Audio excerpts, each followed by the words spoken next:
super keto, bienvenue sur ma chaîne sur le régime cétogène. Aujourd'hui on ne va pas parler d'alimentation, on va parler de sport.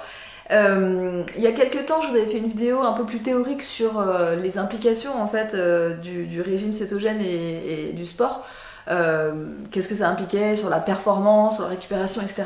Et aujourd'hui j'aimerais vous en parler d'une manière un peu plus empirique et vous partager ma routine sportive, enfin mon entraînement et ma routine sportive tels qu'ils sont aujourd'hui, parce que ça a beaucoup changé depuis 4 ans, enfin ça a beaucoup changé depuis que j'ai commencé en fait cette diète cétogène et les changements en fait ils sont possibles grâce à cette adaptation et je pense que c'est vraiment intéressant que je vous les partage. Voilà, donc c'est une vidéo qui est quand même un peu auto-centrée, hein, donc si ça vous intéresse quand même, vous avez deux solutions.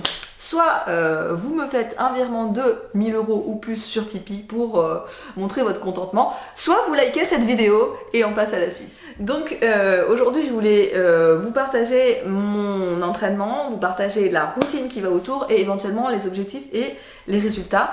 Donc il faut pour ça que je fasse un très bref retour en arrière. Lorsque j'ai commencé, il y a quasiment 4 ans maintenant, mon régime cétogène, j'étais à un moment de ma vie où je ne faisais plus, où je ne m'entraînais plus, quasiment plus du tout. C'est-à-dire que je n'allais plus dans une salle de sport et ma seule activité sportive c'était le golf. Alors c'était quand même quelque chose, mais je ne m'entraînais plus en salle. Parce que j'étais arrivée à un moment donné où j'étais quand même fatiguée et que je me sentais plus l'envie, plus l'énergie.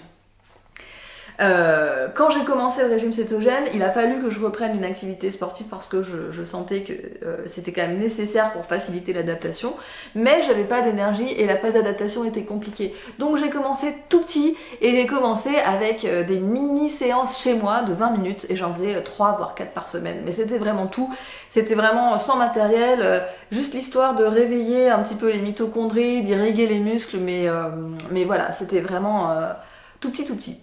Et puis avec l'adaptation et avec l'énergie qui est venue, je me suis inscrite dans une salle, j'ai commencé à avoir des entraînements un peu plus structurés. Et même si j'y allais pas de ouf, c'était genre plutôt 3-4 fois par semaine, c'était plus long, c'était des coachs qui faisaient l'entraînement et donc c'était un petit peu mieux, c'était des full body à chaque fois, mais ça commençait à se structurer. Et puis avec le temps, ma routine a commencé à s'intensifier, mais c'est vrai que j'ai toujours flotté en fonction des périodes où le travail était, et les contraintes étaient là, j'ai toujours flotté entre 2 et 4 séances par semaine.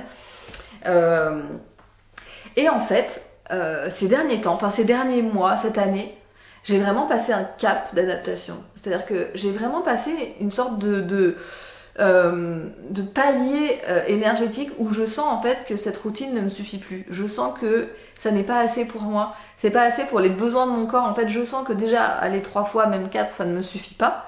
Que mon corps a envie de plus que ça et je sens également que 3/4 d'heure ou la structure d'entraînement que j'avais avant ne me suffit pas non plus, j'arrive pas à avoir assez en fait avec ma séance. Donc en fait j'ai commencé à réfléchir à comment je pourrais faire pour améliorer les trucs et puis à ma salle j'ai commencé à discuter avec deux gars qui étaient ultra sympas et qui m'ont, Nico et Baptiste, et qui m'ont appris plein de trucs parce que j'observais ce qu'ils faisaient et puis qu'ils s'entraînaient bien avec des résultats et donc ça m'a donné envie d'essayer de me construire un programme, etc. Mais bon, j'ai galéré un petit peu. Et puis, j'ai commencé à m'entraîner un peu par hasard avec Baptiste, avec l'un des deux. Et par une chance miraculeuse que j'ai eue, en fait, il s'est mis en tête de nous faire un programme, d'entraînement qui soit à peu près valable, à peu près utilisable par nous deux en même temps. Donc en fait, on peut s'entraîner ensemble avec ce programme.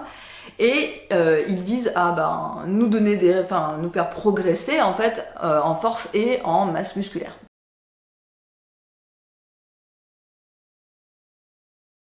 Ce programme, il est fait de 5 séances. Ces séances durent à peu près 1h30.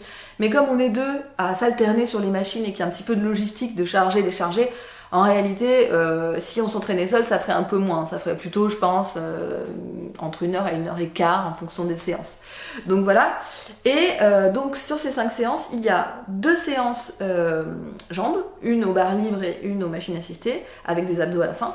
Et 3 séances haut, une pec biceps, une dos triceps et une épaule trapèze avant-bras. Et chaque séance a une variante A et une variante B qui insistent une fois, que nous faisons une semaine sur 2, Donc si je prends la séance pec biceps, bah, la variante A insiste sur les pecs, la variante B insiste sur les biceps. Et en fait ce qui est génial, c'est que je ne sais pas exactement ce que ça implique dans une optique de résultat, mais en tant que personne qui suit le programme, c'est génial parce que ça fait pas de routine, enfin ça fait vraiment une impression de variété et on n'a pas l'impression de refaire le même programme tout le temps. Donc ça c'est absolument génial, merci Baptiste. En tout cas le programme, moi je le trouve super, j'adore le faire. Il y a également une séance de cardio qui va se rajouter au rameur, que mon ostéo m'a demandé de faire, mais bon, voilà, parenthèse. Donc c'est un programme qui est très demandant pour moi, qui est très fatigant, je le sens, et je sens en fait que c'est vraiment l'adaptation qui me permet de faire ça. Et d'ailleurs, je suis assez fière parce que je crois pouvoir dire que Baptiste, il était un peu impressionné que j'arrive à suivre sans glucides.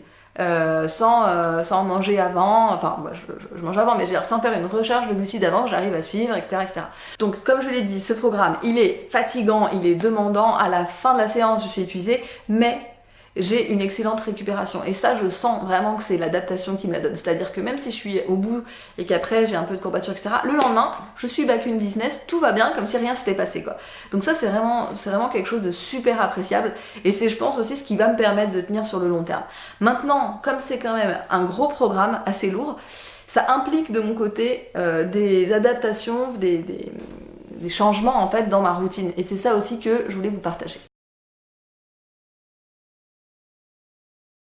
Donc la première chose qui a changé, et la plus importante, et celle que si vous devez en retenir qu'une, c'est celle-là, c'est mes besoins en minéraux ont changé. C'est-à-dire que je me suis laissée surprendre par le truc, j'ai continué à prendre mon dosage habituel de 3 comprimés de magnésium Solgar, puis de temps en temps une petite application de magnésium transcutané, et ça n'a pas suffi.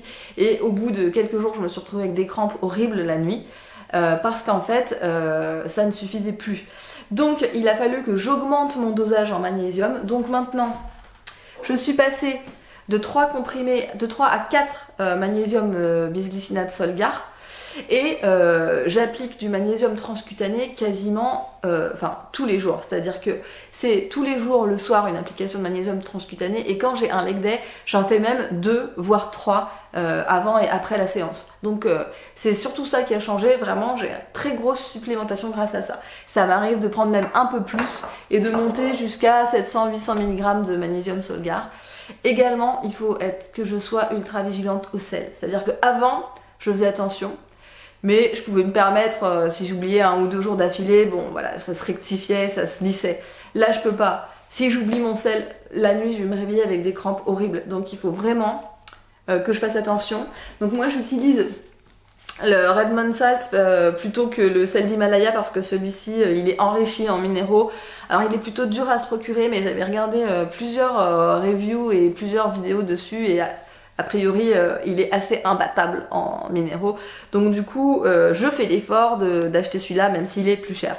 Je vous mettrai le lien en barre d'infos si ça vous intéresse, mais il n'est pas souvent dispo sur Amazon. Donc ça, je vise les 14 grammes par jour, 12 minimum, parce que sinon, voilà. De toute façon, si vous êtes en low carb, vous aurez toujours à faire attention aux minéraux, c'est la règle.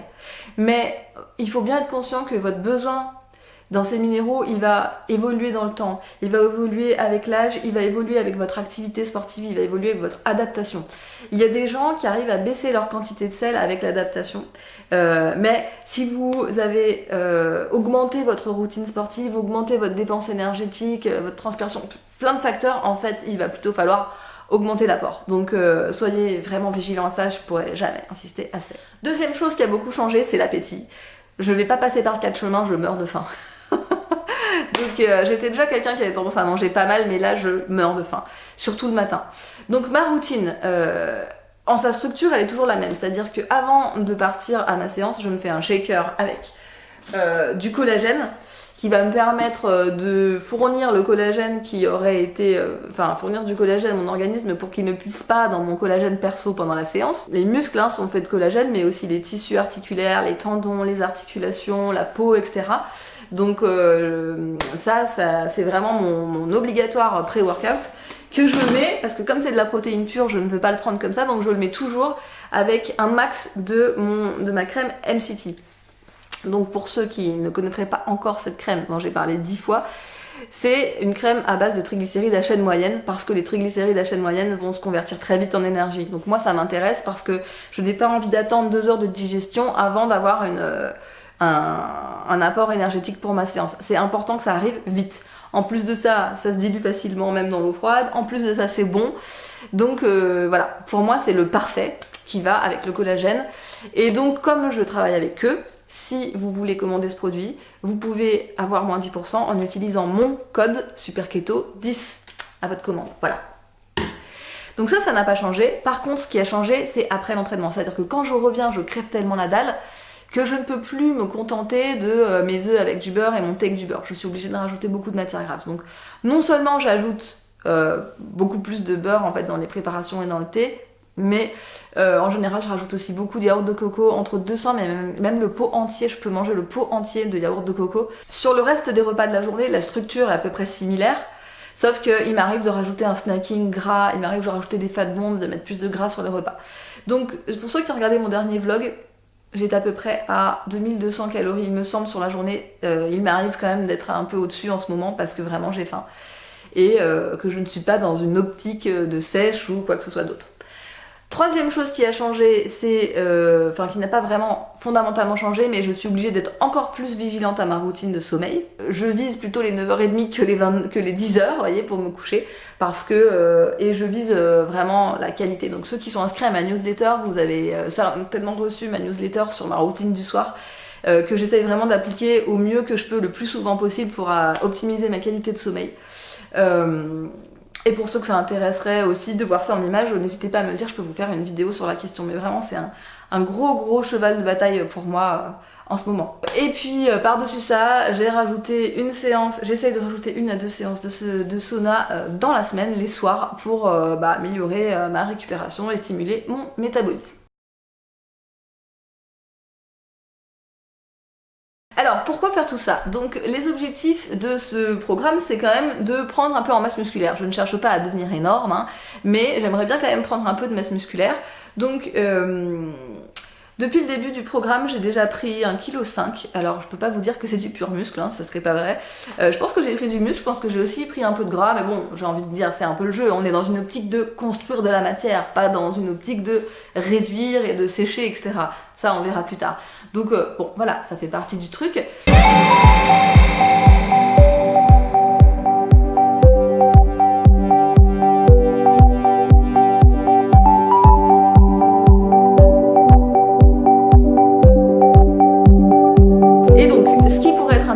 Si ça vous intéresse évidemment, c'est que je fasse une sorte de petite vidéo de bilan d'ici, on va dire 10 semaines, pour voir ce que ça a donné, déjà si j'ai tenu physiquement, si j'ai eu des résultats sur la force, sur des résultats physiques, si ça a impliqué des changements dans mon mode de vie. Alors, moi je pense que ça peut être intéressant pour vous, ça peut être intéressant, si j'ai des résultats physiques et que je m'envole pour Musclemania, j'ai envie de vous dire, Baptiste pourra vendre son programme et finir sous les cocotiers grâce à moi. Et puis si je n'ai pas vraiment de résultats, eh bien je me remettrai en question et je changerai un petit peu mes routines, et dans tous les cas je pense que le feedback peut être intéressant. Donc n'hésitez pas à me dire. Si vous n'avez pas encore fait votre virement sur Tipeee, vous pouvez quand même liker cette vidéo, vous abonner à ma chaîne. Je vous dis à très bientôt dans la télé-réalité de la cétose.